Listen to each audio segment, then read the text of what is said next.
I went back to Berdzor this past January. I love its grandeur, its simplicity, but especially I love its people. This time I went alone, and I believe it touched my heart even more. My goal on this trip was to help with the Christmas shoebox distribution. Shoeboxes are shipped from our North Carolina Methodist conferences. I went to help give out the shoeboxes to the children of Berdzor.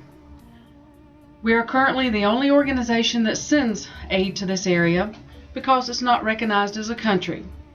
It's a disputed territory under ceasefire in a potential war zone. Armenians celebrate Christmas on January the 6th. Families with children from infant to 18 years old come to the AGAPE compound to celebrate Christmas and to receive their Christmas shoeboxes. We handed out about 900 shoeboxes on Sunday and another 100 plus on Monday and Tuesday, just to the children in the town of Berdzor. This does not include the surrounding villages. In February, another shipment will arrive and will be taken to these children.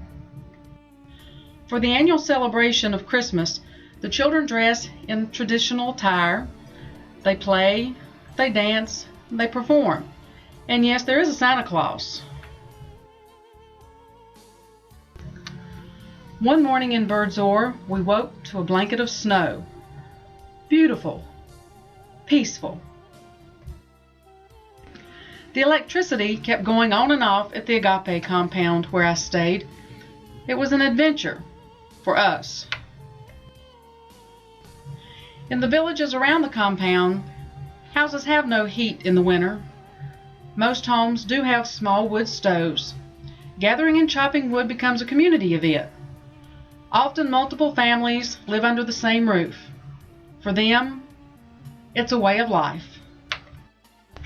Still, the Armenian people who live there are happy, giving, and strong in their faith for God.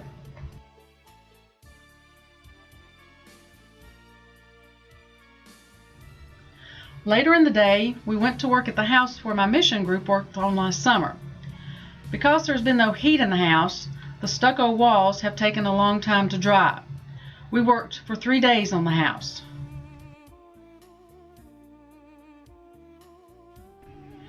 For an electrical source, the men hot-wired directly into the circuit. We finished the interior ceiling in the kitchen, added supports, and installed the material. At the same time, the lights were wired and set.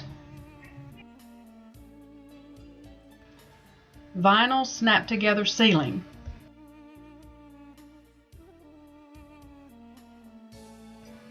Installed lighting. We were also able to complete the plumbing in the house. Heating the PVC for joints.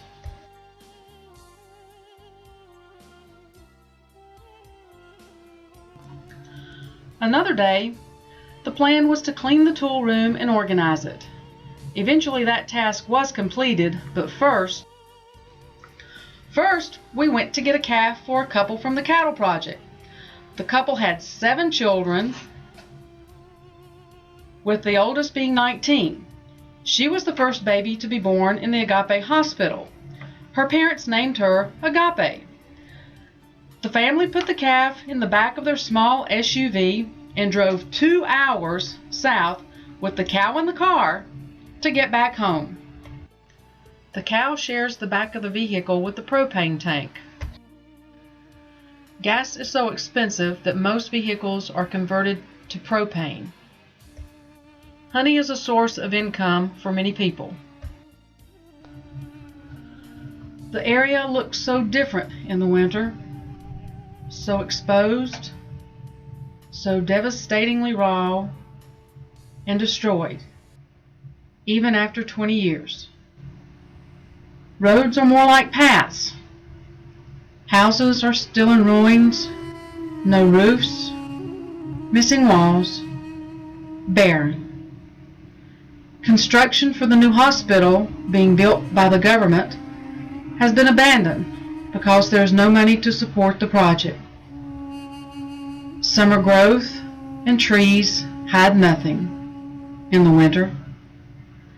Still, the people in this area persevere, work hard, and are thankful to God. Arthur, who works for AGAPE, and his wife had a new baby girl during my visit. We took them a crib for baby Raya. His family invited us to supper the following evening. Sarman, who also works for AGAPE, invited us to lunch on another day.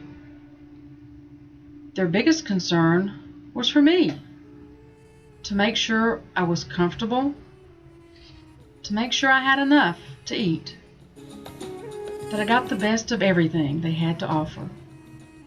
I was so humbled by their generosity, their sincerity. Arthur's house was an AGAPE project in 2009. It has 3 bedrooms, a small living room, a kitchen, and an outdoor bathroom, and a small wood stove for heat. 8 people live in this house in the winter. I just wish that each of you had been in Berdzor to share the joy that I have experienced. This place will be forever a part of me. All of the people that I have met have been so grateful and appreciative for what AGAPE and the people in the U.S. do for them and their country. I just wish there was more we could do. For the village of 4 to 5 families that have never had electricity, for the family who paid for transportation to get to the shoebox distribution but had no money to get back home, for the hospital that is in such poor condition, for dental care, for the 12-year-old boy in a village that has diabetes and the family cannot afford the needles, for the families who do not have adequate housing, for the children who are hungry, for the list is endless. Please continue to pray for the people in Carabao.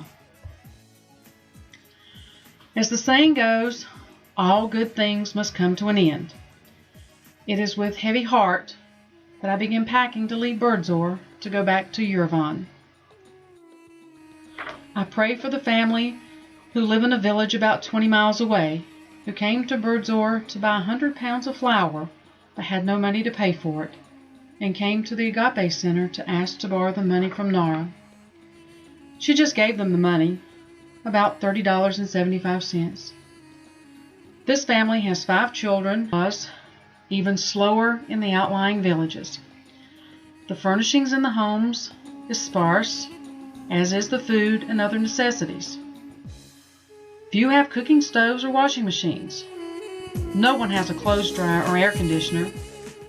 Gas is so expensive that most heat with small wood stoves. We in America have so much unnecessary stuff that sometimes it gets in the way of loving and caring for others. I have been so blessed. I left Berdzor hoping and praying that I am able to make a small difference in the lives of some very special people by spreading the word for a need for humanitarian aid, by raising money for Project AGAPE, and by supporting building teams in this area. Thank you all so much for all of your support you have given, and I hope that you will continue to support AGAPE and join in their efforts.